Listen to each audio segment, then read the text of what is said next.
Hello, YouTube world. Hi, everybody. Thank you for coming back to my channel. And I guess you can tell there's something different going on with my channel tonight. I have a different setup. I'm actually down below you looking up. I'm just experimenting, trying new things with the YouTube to see what works for me.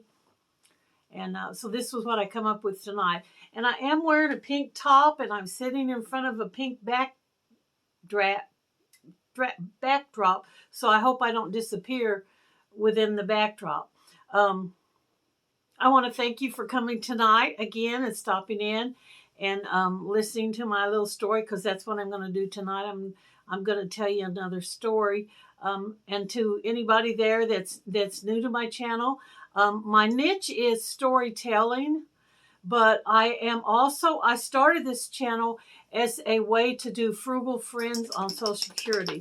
I thought that I might be interesting to some of the people who are living on a fixed income by giving them tips and ideals and things that they could try to make their budget a little easier for them to get by with. But tonight I am doing a story time. So if you're new and you think you might be interested in coming back after you listen to this story, please consider subscribing to my channel and hit that notification bell. Otherwise, you won't know when I upload a new video. Then you can come back to my channel and watch it. Now, tonight's video, I want to talk to you about health. This video is health related, and it's about me. It's about my health. This will be a first-time revelation to my channel because I've never talked about this before. But I am a cancer survivor.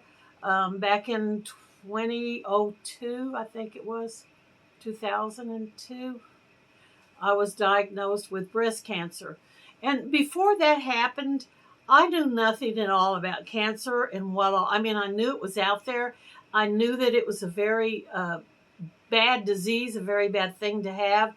I knew that people went through chemo and radiation and their hair fell out.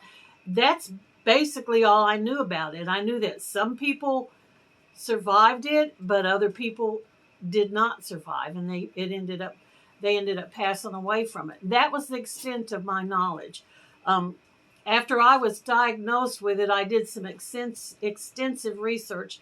I bought books and I went online and I read as much as I could to learn about it, and I did find out some things that I didn't know before.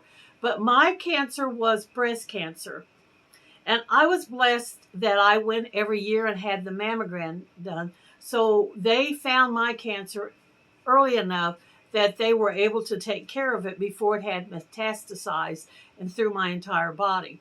Metastasized means when the cancer gets into your lymph nodes and spreads out into other parts of your body that's not related to the original, which was the breast. It can spread to your lungs and your liver and other parts of your body if it metastasized. My diagnosis was stage 0. And there's 4 stages of cancer. That's one of the things that I found out. My cancer was actually called, let's see if I can even pronounce it now. It's been so long. It meant that it was contained within the breast. It hadn't spread to the lymph nodes. It was actually just in the mammillary glands in my breast. And I can still remember when I went in and they told me about the diagnosis. They took the x-ray when they did the mammogram, and they come back and they told me that there was some unusual things on the mammogram. And they showed me the x-ray, and to me, of course, not being a doctor, I wouldn't have known it, but it just looked to me like somebody had taken a salt shaker and sprinkled salt on the x-ray, because there was just tiny little dots on it. And my doctor explained to me that the little white dots were the beginning of calcification of cancer, that they could clump together and turn into a bigger spread of cancer if they weren't treated early enough. So I was lucky enough that mine was diagnosed early, and I did end up having surgery.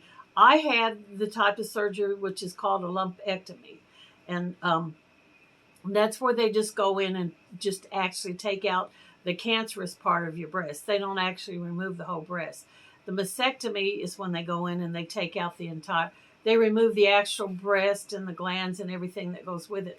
Because of me getting the mammogram and having the diagnosed early enough, I was able to have that part done. And the way they did it with me this has happened a long time ago. Like I said, this may all be changed by now for the way they do it. But when I went in, I had to lay on a table flat that had an opening to where my breast hung down through the opening, and this was during when I was going in to actually have the surgery done.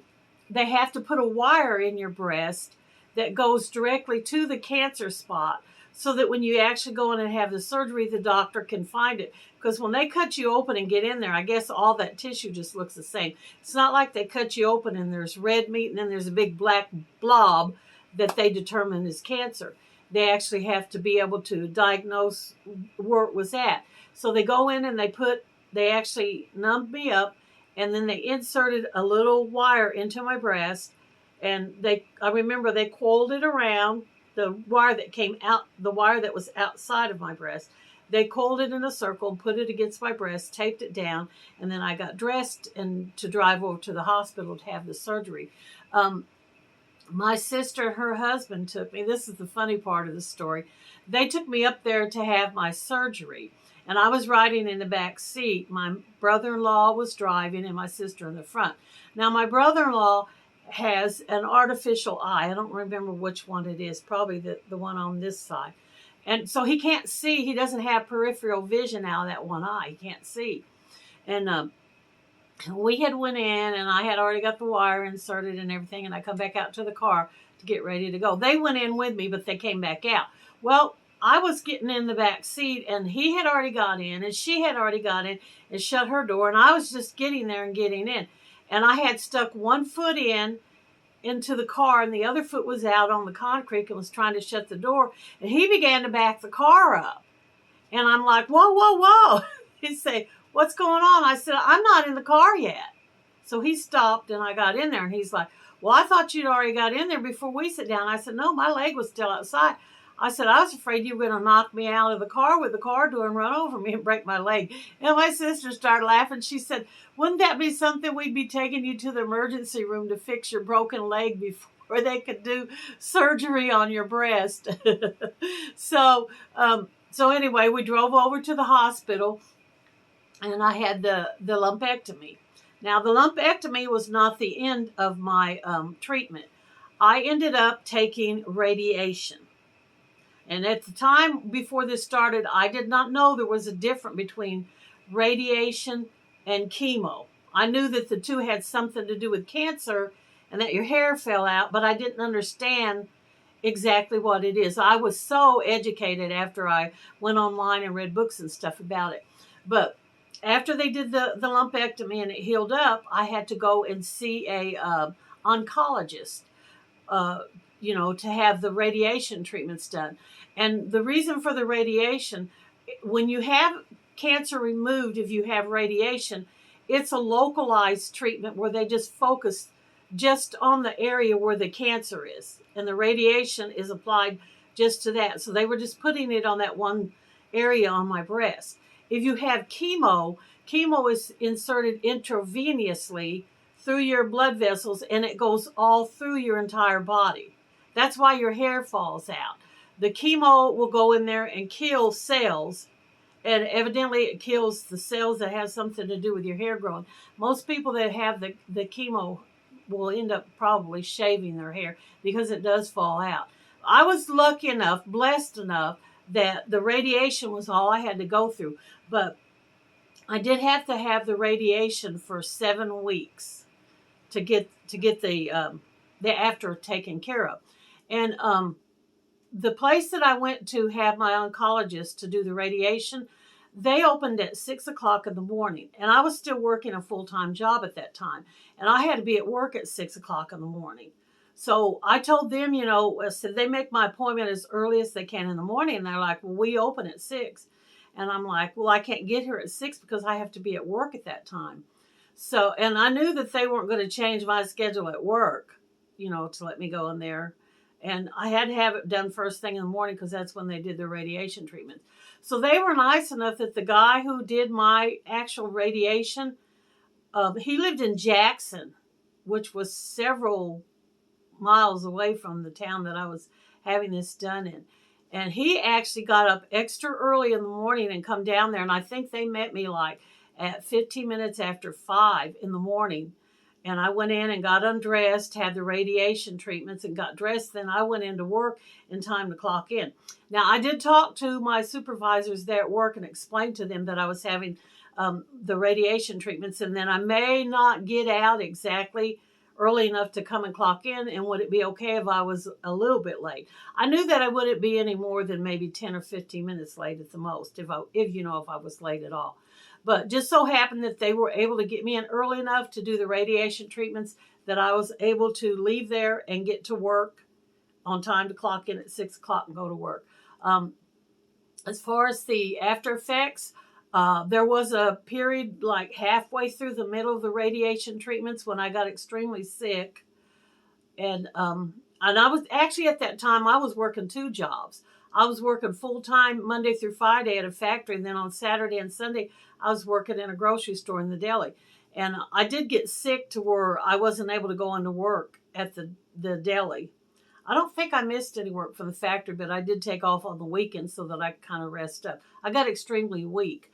And because of the radiation treatments, I have what is known as CIS, which means compromised immune system.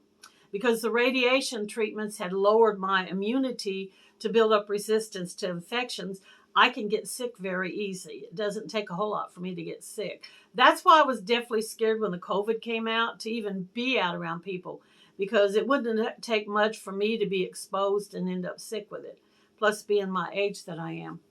But anyway, I survived all of that. I guess I'm in remission.